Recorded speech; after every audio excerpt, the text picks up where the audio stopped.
ಶುರು ಮಾಡಲ. ಹಾಂ ಸರ್, ಸ್ಟಾರ್ಟ್ ಮಾಡಿ. ನಶಮುಕ್ತ ಭಾರತ ಎಂಬ ರೀತಿಯಲ್ಲಿ ನಮ್ಮ ನಶಮುಕ್ತ ಕರ್ನಾಟಕ ಮತ್ತು ಬೆಳಗಾವಿ ಜಿಲ್ಲಾ ಪೂರ್ತಿ ಸ್ಕೂಲ್, ಕಾಲೇಜಸ್, ಪಬ್ಲಿಕ್ ಪ್ಲೇಸಲ್ಲಿ ಜಾಥಾ ಕಾರ್ಯಕ್ರಮಗಳು, ಅವೇರ್ನೆಸ್, ಸೆಮಿನಾರ್ ಪ್ರೋಗ್ರಾಮ್ಸ್ ಅಂತಾಗ ಜಿಲ್ಲೆ ಪೂರ್ತಿ ಮಾಡ್ತಾಯಿದ್ದೀವಿ. ನಮ್ಮ ಪ್ರತಿ ಸ್ಟೇಷನ್ ಮಟ್ಟದಲ್ಲಿ, ಸರ್ಕಲ್ ಇನ್ಸ್ಪೆಕ್ಟರ್ ಮಟ್ಟದಲ್ಲಿ, DSP ಮಟ್ಟದಲ್ಲಿ ಮತ್ತು SP ನೇತೃತ್ವದಲ್ಲಿ ಕೂಡ ಕೆಲವೊಂದು ಕಡೆ ಮಾಡ್ತಾಯಿದ್ದೀವಿ. ನಾವು ಬೆಳಗಾವಿ ಜಿಲ್ಲೆಯಲ್ಲಿ ಇಲ್ಲಿ ಚಿಕ್ಕೋಡಿಗೆ ಬಂದು ಚಿಕ್ಕೋಡಿ ನಮ್ಮ ಇಂಜಿನಿಯರಿಂಗ್ ಕಾಲೇಜಲ್ಲಿ ಒಂದು ಕಾರ್ಯಕ್ರಮವನ್ನು ಮಾಡಿದ್ದೀವಿ. ಇವತ್ತು ಇಂಥಗ ಒಂದು ಮಾದಕ ವಸ್ತುಗಳು ಒಂದು ದೇಶವನ್ನು ಹಾಳು ಮಾಡೋದಕ್ಕೆ ನಮ್ಮ ಆ್ಯಂಟಿ ನ್ಯಾಷನಲ್ ಎಲಿಮೆಂಟ್ಸ್ ಹೆಂಗೆ ಯೂಸ್ ಮಾಡ್ತಾರೆ, ಅದಲ್ಲದೆ ಸಾರ್ವಜನಿಕರು ಯಾವ ರೀತಿಯಲ್ಲಿ ತೊಂದರೆವಾಗುತ್ತದೆ ಮತ್ತು ಅದು ಕನ್ಸ್ಯೂಮ್ ಮಾಡುವ ಪ್ರತಿಯೊಬ್ಬರಿಗೆ ಹೆಂಗೆ ತೊಂದರೆವಾಗುತ್ತದೆ, ಇದರ ಮೂಲಕ ಹೆಂಗೆ ಒಂದು ಕ್ರೈಮ್ ಆಗುತ್ತದೆ, ಕ್ರೈಮ್ಗೆ ಒಂದು ಮಾದಕ ವಸ್ತುಕ್ಕೆ ಯಾವ ರೀತಿಯಲ್ಲಿ ಸಂಬಂಧ ಇದೆ ಎಂಬುದ್ರ ಬಗ್ಗೆ ಒಂದು ಡೀಟೇಲ್ ಆಗಿ ಸ್ಟೂಡೆಂಟ್ಸ್ ಜೊತೆ ಇಂಟ್ರ್ಯಾಕ್ಟ್ ಮಾಡಿಬಿಟ್ಟು ಒಂದು ಕಾರ್ಯಕ್ರಮವನ್ನು ಮಾಡಿಸಿದ್ದೀವಿ. ಸೊ ಮುಂದಿನ ದಿವಸಗಳಲ್ಲಿ ಈಗ ಬೇರೆ ಬೇರೆ ಕಡೆ ಗೋಕಾಕಲ್ಲಿ ಜಾಥಾ ಇದೆ, ಆಲ್ರೆಡಿ ಬೈಲೂರಿನಲ್ಲಿ ಒಂದು ಆಗಿದೆ, ಕಿತ್ತೂರಲ್ಲಿ ಆಗಿದೆ. ಸೊ ಎಲ್ಲ ಕಡೆನೂ ಮಾಡ್ತಾ ಇದ್ದೀವಿ. ಸೊ ಅದು ಒಂದು ರೂಟೀನ್ ಪ್ರೋಗ್ರಾಮಲ್ಲಿ ಇವತ್ತೊಂದು ಇಲ್ಲಿ ಚಿಕ್ಕೋಡಿಯಲ್ಲಿ ಆಗಿದೆ. ಸರ್, ಈಗ ನಿಪ್ಪಾಣಿ ಭಾಗದಲ್ಲಿ ಬಹಳಷ್ಟು ಸರಣಿ ಕಳ್ಳತನ ಪ್ರಕರಣಗಳು ಆಗ್ತವೆ ಸರ್, ಮತ್ತು ಆ ಪ್ರಕರಣಗಳು ಭೇದಿಸೋ ಪ್ರಕರಣಗಳು ಸಹ ಕಡಿಮೆ ಆಗ್ತವೆ ಸರ್. ಯಾವ ನಿಪ್ಪಾಣಿಲಿ ಈಗ ಮೇಲಿಂದ ಬಹಳ ಸರಣಿ ಕಳ್ಳತನ ಪ್ರಕರಣ ಆಗ್ತವೆ. ಈ 3-4 ವರ್ಷ ಆದರೂ ಸಹ ಪ್ರಕರಣಗಳು ಇನ್ನೂ ಭೇದಿಸೋ ಪ್ರಕರಣ ಆಗ್ತಾರೆ. ಸೊ ಈಗ ಒಂದು ಇಂತಹ ಕಳ್ಳತನಗಳನ್ನು ತಡೆಗಟ್ಟುವುದಕ್ಕೆ ಮತ್ತು ಪತ್ತೆ ಮಾಡೋದಕ್ಕೆ ಕ್ಯಾಮರಾಸ್ ಕೂಡ ನಾವು ಜಾಸ್ತಿ ಮಾಡ್ತಾ ಇದ್ದೀವಿ. ಸೊ ಜಿಲ್ಲೆ ಪೂರ್ತಿ ಸುಮಾರು ಒಂದು 50 ಕಡೆ 100 ಕಡೆ ಕ್ಯಾಮರಾ ANPR ಕ್ಯಾಮರಾಸ್ ಅಂದರೆ ಹೇಳ್ತೀವಿ. ಆಟೋಮೆಟಿಕ್ಲಿ ನಂಬರ್ ಪ್ಲೇಟನ್ನು ಕ್ಯಾಪ್ಚರ್ ಮಾಡ್ತದೆ. 100 ಲೊಕೇಶನ್ಗಳಲ್ಲಿ ಇಂಥ ಕ್ಯಾಮರಾವನ್ನು ಹಾಕ್ತೀವಿ. ಮತ್ತು ಅದಲ್ಲದೆ ಸೊ ನಾರ್ಮಲ್ ಸರ್ವೈಲೆನ್ಸ್ ಕ್ಯಾಮರಾ ಅದು ಒಂದು 100 ಲೊಕೇಶನ್ಗಳಲ್ಲಿ ಕೂಡ ನಾವು ಹಾಕ್ತಾ ಇದ್ವಿ ಈಗ ಇತ್ತೀಚೆಗೆ.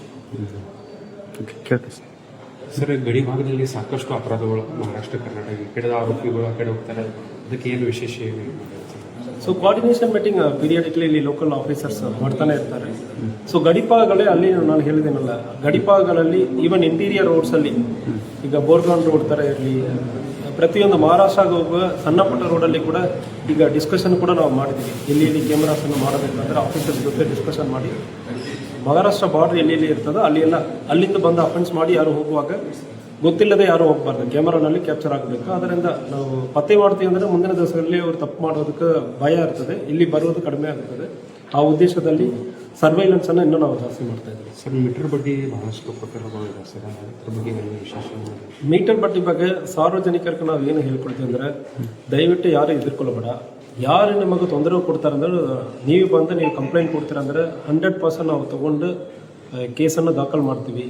ಒಂದು ವೇಳೆ ನಿಮ್ಮ ಜಮೀನನ್ನು ಬರೆದು ತೊಂದರೆ ಮಾಡ್ತಾ ಇದ್ದಾರನ್ನ ಎಕ್ಸಾರ್ಬಿಟೆಂಟ್ ಇಂಟ್ರೆಸ್ಟ್ ರೇಟ್ ಕಾಯ್ದೆ ಅಡಿಯಲ್ಲಿ ಆ ರಿಜಿಸ್ಟ್ರೇಷನನ್ನು ಕ್ಯಾನ್ಸಲ್ ಮಾಡೋದಕ್ಕೂ ಕೂಡ ಅವಕಾಶ ಇರ್ತದೆ.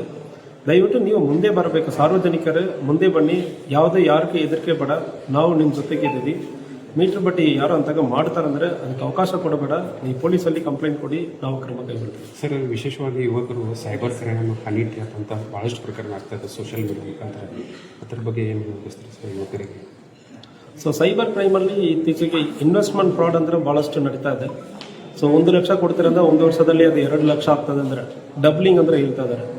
ಯಾವುದೇ ಇಂತಾಗ ಶೇರ್ ಮಾರ್ಕೆಟಲ್ಲಿ, ಯಾವುದೇ ಇಂಟರ್ನ್ಯಾಷನಲ್ ಶೇರ್ ಮಾರ್ಕೆಟಲ್ಲಿ ಇರಲಿ, ಸೊ ಅಶ್ಯೂರ್ಡ್ ಆಗಿ ನೀವು 1 ಲಕ್ಷ ಕೊಡ್ತೀರಂದ್ರೆ ಇನ್ನೊಂದು ಲಕ್ಷ ಕೊಡ್ತೀವಿ ಅಂದರೆ ಹೇಳೋದಕ್ಕೆ ಯಾರಿಗೂ ಅಂತಾಗ ಮಾಡುವುದಕ್ಕೂ ಸಾಧ್ಯ ಇಲ್ಲ. ಸೊ ಅದರಿಂದ ಸಾರ್ವಜನಿಕರಿಗೆ ನಾವು ಏನು ಹೇಳ್ಕೊಳ್ತೀವಿ ಅಂದರೆ, ದಯವಿಟ್ಟು ಇಂತಾಗ ಯಾರೇ ನಿಮ್ಮ ಕಡೆ ಹಣ ವಸೂಲಿ ಮಾಡ್ತಾರಂದ್ರೆ ನಿಮಗೆ ಮಾಹಿತಿ ಇದೆ ಅಂದರೆ ಪೊಲೀಸ್ ಕಡೆ ತಿಳಿಸಿ.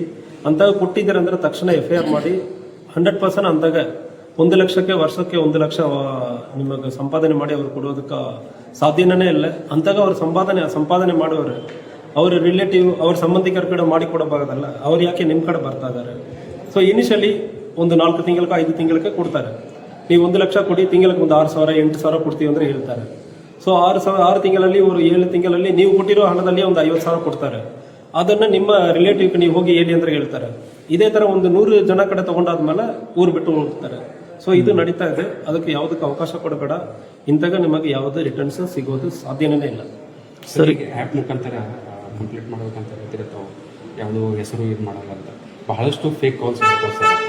ಪೊಲೀಸರು ಅಲ್ಲಿ ಹೋದ ನಂತರ ಅದು ಕಾಲ್ ಆಗ್ತಾಯಿಲ್ಲ ಅಥವಾ ಫೇಕ್ ಇರುತ್ತೆ, ಅದು ಹೇಗೆ ವೆರಿಫೈ ಮಾಡ್ತೀರಾ ಸರ್? ಇಲ್ಲ, ನಾವು ಫಸ್ಟ್ ಈಗ ನಮಗೆ ಮಾಹಿತಿ ಬಂದ ತಕ್ಷಣ ಮಾಹಿತಿಯಲ್ಲಿ ಇರೋದೆಲ್ಲ ನಿಜ ಅಂದ್ರೆ ನಾವು ಅನ್ಕೊಳ್ಳಲ್ಲ. KSPF ಅಲ್ಲಿ ನೀವು ಮಾಹಿತಿ ಕೊಡಿ, ನಾವು ಕ್ರಮ ಕೈಗೊಳ್ತೀವಿ ಅಂದ್ರೆ ಹೇಳ್ತೀವಲ್ಲ, ಜನ ಮಾಹಿತಿ ಕೊಡ್ತಾರೆ. ಕೆಲವೊಬ್ಬರು ಉದ್ದೇಶಪರವಾಗಿ ಅವ್ರಿಗೆ ಆಗದೇ ಇರೋರ ಮೇಲ್ಗಡೆ ಕಂಪ್ಲೇಂಟ್ ಕೊಟ್ಟಿರ್ತಾರೆ. ಅದೆಲ್ಲ ನಾವು ಹೇಳ್ತೀವಿ, ಇಂಥವೇ ಇರ್ತಂದ್ರೆ ಅದನ್ನ ನಾವು ಕ್ಲೋಸ್ ಮಾಡ್ತೀವಿ. ನಮಗೆ ಉದಾಹರಣೆಗೆ ಕೆಲವೊಂದು ಕಡೆ ರಿಪೀಟೆಡ್ ಆಗಿ ಮಾಡ್ತಾರೆ, ಹೋಗಿ ವೆರಿಫೈ ಮಾಡುವ ಸಂದರ್ಭದಲ್ಲಿ ನಮಗೆ ಗೊತ್ತಾಗಿದೆ, ನಾವು ಅಲ್ಲಿನೇ ಕ್ಲೋಸ್ ಮಾಡ್ತೀವಿ. ಜಸ್ಟ್ ವಿಲ್ ಗೋ ಅಂಡ್ ಏನು ನಡೀತಾ ಇದೆ ಅವ್ರು ಹೇಳೋದು ನಿಜನಾ ಇಲ್ವ ಅಂದ್ರೆ ವೆರಿಫೈ ಮಾಡ್ತೀವಿ. ತಕ್ಷಣ ಮಾಹಿತಿ ಕೊಟ್ಟ ನಂತರನೇ FIR ಮಾಡಲ್ಲ, ವೆರಿಫೈ ಮಾಡಿ ನಿಜವಾ ಸುಳ್ಳು ಅಂದ್ರೆ ಫಸ್ಟ್ ಚೆಕ್ ಮಾಡ್ತೀವಿ. ಸೊ ಕೆಲವೊಬ್ಬರು ಇದನ್ನು ಮಿಸ್ಯೂಸ್ ಮಾಡೋದಕ್ಕೆ ಪ್ರಯತ್ನ ಮಾಡ್ತಾರೆ, ಬಟ್ ಅಂತಾಗೆಲ್ಲ ಯಾರಿಗೂ ಅವಕಾಶ ಕೊಡಲ್ಲ. ಚಿಕ್ಕೋಡಿ ಸಬ್ ಡಿವಿಷನ್ ಇದೆ ಸರ್, ಮೊದಲು ಸಬ್ ಜೈಲ್ ಇತ್ತು. ಅಂದರೆ ಆ್ಯಕ್ಚುಲಿ ಇದು ಕ್ಯಾಬಿನೆಟ್ ಸರ್ಕಾರ ಮಟ್ಟದಲ್ಲಿ ಇರೋ ಸಮಸ್ಯೆ. ಈಗ ಸಬ್ ಜೈಲ್ ಇಲ್ಲ ಸರ್ ಬಹಳಷ್ಟು ವರ್ಷದಿಂದ. ಹೀಗಾಗಿ ಸಿಬ್ಬಂದಿಗಳಿಗೆ ಆರೋಪಿಗಳನ್ನ ಇದು ಮಾಡಲಿಕ್ಕೆ ಬಹಳಷ್ಟು ಚಾಲೆಂಜಸ್ ಇದೆ. ತಾವು ಏನು ಇದು ಮಾಡ್ತೀರಾ ಸರ್? ಇಲ್ಲ, ಅದು ನಮ್ಮ ಮಟ್ಟದಲ್ಲಿ ಆಗೋದಿಲ್ಲ. ಸರ್, ಈಗ ಊರಿಗೆ ಹೋಗೋರು ಕಂಪಲ್ಸರಿ ಪೊಲೀಸರಿಗೆ ಮಾಹಿತಿ ಕೊಡಬೇಕು, ಆ ಬಗ್ಗೆ ಒಂದು ಆ್ಯಪ್ ಬಿಡುಗಡೆ ಮಾಡಿದ್ರು ಸರ್. ಆ ಆ್ಯಪ್ ಬಗ್ಗೆ ಅನ್ಸಲ್ಲ. ಯಾವುದು?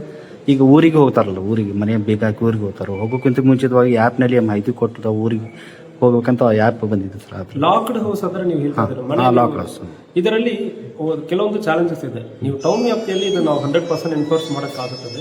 ಕೆಲವೊಮ್ಮೆ ಬಂದೋಬಸ್ತ್ ಡ್ಯೂಟಿ ಇಂತಾಗ ಇರೋ ಸಂದರ್ಭದಲ್ಲಿ ಇಂಟೀರಿಯರ್ ಪ್ಲೇಸ್ ಅಲ್ಲಿ ನಮಗೆ ಚಾಲೆಂಜಸ್ ಇದೆ.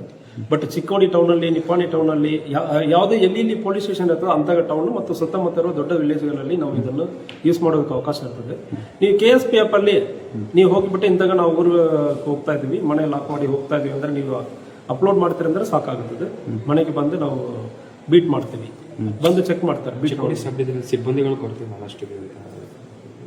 ಇಲ್ಲ, ಇದು ಮೇಲ್ಮಟ್ಟದಲ್ಲಿ ಸೀನಿಯರ್ ಆಫೀಸರ್ಸ್ ಚರ್ಚೆ ಆಗಿದೆ. ಸೊ ಈಗ ಕೊಡ್ತಾ ಇದ್ದಾರೆ ಸ್ವಲ್ಪ ವರ್ಷಕ್ಕೆ ಒಂದು 50-60 ಜನ. ಬೆಳಗಾವಿ ಜಿಲ್ಲೆಗೆ ವರ್ಷಕ್ಕೆ ಒಂದು 50-60 ಜನ ಅಂದ್ರೆ ನೆಕ್ಸ್ಟ್ ಒಂದು 5-10 ವರ್ಷಕ್ಕೆ ಇಂದಾಗ ಜಾಸ್ತಿ ಕೊಡ್ತಾ ಬರ್ತಾರೆ. ಚಿಕ್ಕೋಡಿ ನಗರ ಟ್ರಾಫಿಕ್ ಸಿಗ್ನಲ್ದ ಅವಶ್ಯಕತೆ ಇದೆ, ಸ್ಟಾರ್ಟ್ ಮಾಡ್ತಾರೆ. ಸೊ ಅದು ಪರಿಶೀಲನೆ ಮಾಡಿಕೊಂಡು ನಾವು ಮುಂದುವರಿತೀವಿ. Okay sir, thank you.